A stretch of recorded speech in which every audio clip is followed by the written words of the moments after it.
Friends, ശുഭാസ് കിച്ചൻ്റെ മറ്റൊരു വീഡിയോയിലേക്ക് എല്ലാവർക്കും സ്വാഗതം. ഇന്നത്തെ എൻ്റെ റെസിപ്പി എന്ന് പറയുന്നത് പൂരിക്കും ചപ്പാത്തിക്കും ചോറിനൊപ്പം കഴിക്കാൻ പറ്റുന്ന ഒരു അടിപൊളിയായിട്ടുള്ളൊരു കോളിഫ്ലവറിൻ്റെ കറിയാണ്.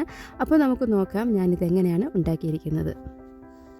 അതിനായിട്ട് ഞാനിവിടെ 1/2 കിലോളം വരുന്ന കോളിഫ്ലവറാണ് എടുത്തിരിക്കുന്നത്. ഇത് കഴുകി ക്ലീൻ ചെയ്ത് കട്ട് ചെയ്ത് വെച്ചിരിക്കുകയാണ്. അതേപോലെ 2 ഉരുളക്കിഴങ്ങ് ഇതേപോലെ കട്ട് ചെയ്ത് വെച്ചിരിക്കുകയാണ്. ഒരു 3 തക്കാളി എടുത്തിട്ടുണ്ട്, 2 കഷ്ണം ഇഞ്ചിയും ഒരു 3 പച്ചമുളകും എടുത്തിട്ടുണ്ട്. ഇത് നമുക്ക് നല്ലപോലെ മിക്സിയിലൊന്ന് അരച്ച് വയ്ക്കാം. ഇനി നമുക്കിതെല്ലാം എങ്ങനെയാണ് കുക്ക് ചെയ്യുന്നതെന്ന് നോക്കാം. അപ്പോൾ അതിനായിട്ട് ഞാനൊരു പാൻ ചൂടാക്കി അതിലേക്ക് 2 ടേബിൾ സ്പൂൺ എണ്ണയാണ് ഒഴിച്ചു കൊടുക്കുന്നത്. എണ്ണ ചൂടായതിന് ശേഷം 1 ടീസ്പൂൺ ജീരകമാണ് ചേർത്ത് കൊടുക്കുന്നത്. ജീരകം നല്ലതുപോലെ റോസ്റ്റ് ആയതിനു ശേഷം നമ്മൾ നേരത്തെ കട്ട് ചെയ്ത് വെച്ചിരിക്കുന്ന കോളിഫ്ലവർ ഇതിലേക്ക് ചേർത്ത് കൊടുക്കാം. അതേപോലെ തന്നെ ഉരുളക്കിഴങ്ങും കട്ട് ചെയ്ത് വെച്ചിരിക്കുന്നത് ചേർത്ത് കൊടുക്കാം.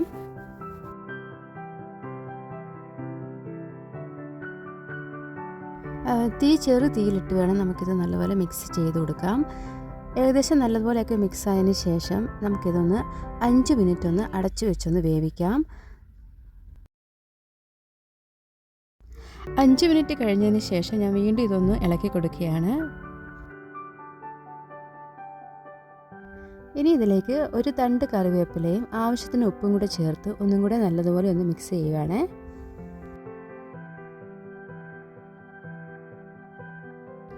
നല്ലപോലെ ഒന്ന് ഇളക്കി കൊടുത്തതിന് ശേഷം വീണ്ടും ഇത് നമുക്കൊരു 5 മിനിറ്റ് ചെറു തീയിലൊന്ന് വേവിച്ചെടുക്കാം.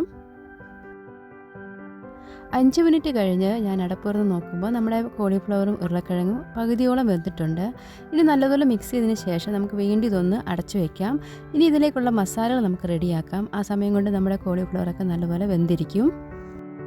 ഇനി കറിക്ക് ആവശ്യമായിട്ടുള്ള മസാലകൾ റെഡിയാക്കാം. അതിനായിട്ടൊരു പാൻ ചൂടാക്കി അതിലേക്ക് 2 ടേബിൾ സ്പൂൺ വെളിച്ചെണ്ണ ഒഴിച്ചു കൊടുക്കുകയാണ്. വെളിച്ചെണ്ണ ചൂടായതിന് ശേഷം നമുക്കിതിലേക്ക് കുറച്ച് ഗരം മസാലകൾ ചേർത്ത് കൊടുക്കാം. അപ്പോൾ അതിനായിട്ട് ഞാനിവിടെ 2-3 ഗ്രാമ്പും കുരുമുളകും പട്ടയൊക്കെ എടുത്തിരിക്കുകയാണ്. അപ്പോൾ ഇത് നല്ലപോലെ റോസ്റ്റ് ആയതിന് ശേഷം നമ്മൾ നേരത്തെ അരച്ചു വെച്ചിരിക്കുന്നതായ തക്കാളിയുടെ ആ പേസ്റ്റ് ഇതിലേക്ക് ചേർത്ത് കൊടുക്കാം. തക്കാളിയുടെ പേസ്റ്റ് ചേർത്തതിന് ശേഷം ഇതേപോലെ നല്ലതുപോലെ ഒന്ന് മിക്സ് ചെയ്ത് കൊടുക്കാം. തക്കാളിയുടെയൊക്കെ ആ പച്ച മണം മാറുന്ന വരെ ഒന്ന് നല്ലതുപോലെ മിക്സ് ചെയ്തതിന് ശേഷം നമുക്കിതിലേക്ക് ഇനി ആവശ്യമായിട്ടുള്ള മസാലപ്പൊടികൾ ഇട്ട് കൊടുക്കാം. അപ്പോൾ അതിനായിട്ട് ഞാനിവിടെ 2 ടേബിൾ സ്പൂൺ മുളക് പൊടിയും 1 ടേബിൾ സ്പൂൺ മല്ലിപ്പൊടിയും 1/2 ടീസ്പൂൺ മഞ്ഞൾപ്പൊടിയും ആവശ്യത്തിന് ഉപ്പുമാണ് ചേർക്കുന്നത്. ഉപ്പ് ഞാൻ നേരത്തെ ഇട്ടതുകൊണ്ട് ഇവിടെ ഞാൻ പാകത്തിനാണ് ചേർക്കുന്നത്. ഇനി ഇതെല്ലാം കൂടെ നല്ലതുപോലെ ഒന്ന് മിക്സ് ചെയ്ത് കൊടുക്കാം. അപ്പോൾ നമ്മുടെ മസാലയെല്ലാം ഇവിടെ നല്ലതുപോലെ റെഡി ആയിട്ടുണ്ട്. ഇനി ഇതിലേക്ക് ഒരു 1/2 കപ്പ് വെള്ളം ചേർത്ത് കൊടുക്കുകയാണ്. വെള്ളം ഒഴിച്ച് നല്ലതുപോലെ മിക്സ് ചെയ്തതിന് ശേഷം ഞാൻ ഇനി ഇതിൽ ചേർത്ത് കൊടുക്കുന്നത് 1/2 ടീസ്പൂൺ ഗരം മസാലയാണ്. ഗരം മസാല നമ്മൾ നേരത്തെ ചേർത്ത് കൊടുത്തിട്ടില്ലായിരുന്നു, അതിപ്പോഴാണ് ആഡ് ചെയ്യുന്നത്. ഇനി 1/2 കഷ്ണം ഇഞ്ചിയാണ് എടുത്തിരിക്കുന്നത്. ഇതിങ്ങനെ നീളത്തിൽ ഇങ്ങനെ സ്ലൈസ് ചെയ്തതും മല്ലിയിലയും കൂടെ ചേർത്ത് നല്ലതുപോലെ ഒന്ന് മിക്സ് ചെയ്യാം. ഇനി ഇത് നമുക്ക് 1 മിനിറ്റോളം ഇങ്ങനെ മിക്സ് ചെയ്ത് അല്പസമയം നമുക്ക് ചെറു തീയിൽ ഇങ്ങനെ വെച്ചിരിക്കാം.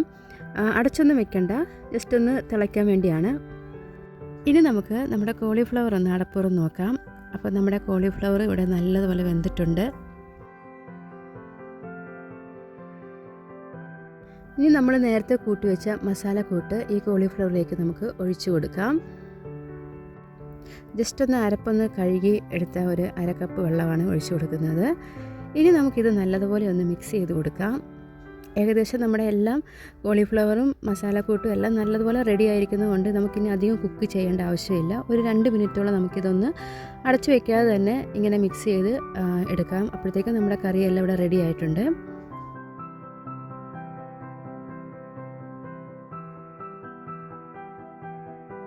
നമ്മുടെ കോളിഫ്ലവർ കറി ഇവിടെ റെഡി ആയിട്ടുണ്ട്. ഒരു പിടി മല്ലിയില ചേർത്ത് ഞാനിതൊന്ന് തീ ഒന്ന് ഓഫ് ചെയ്യുകയാണ്. അപ്പോൾ അടിപൊളിയായിട്ടൊരു കോളിഫ്ലവർ മസാല കറി ഇവിടെ റെഡി ആയിട്ടുണ്ട്. ചപ്പാത്തിക്കും പൂരിക്കൊക്കെ കഴിക്കാൻ പറ്റുന്ന അടിപൊളിയായിട്ടുള്ളൊരു കറിയാണ്. നിങ്ങൾ ട്രൈ ചെയ്ത് നോക്കുക. ഈ വീഡിയോ ഇഷ്ടപ്പെടുകയാണെങ്കിൽ ലൈക്ക് ചെയ്യാനും സബ്സ്ക്രൈബ് ചെയ്യാനും മറക്കരുത്. അപ്പോൾ പുതിയൊരു വീഡിയോ ആയിട്ട് വരുന്നവരെ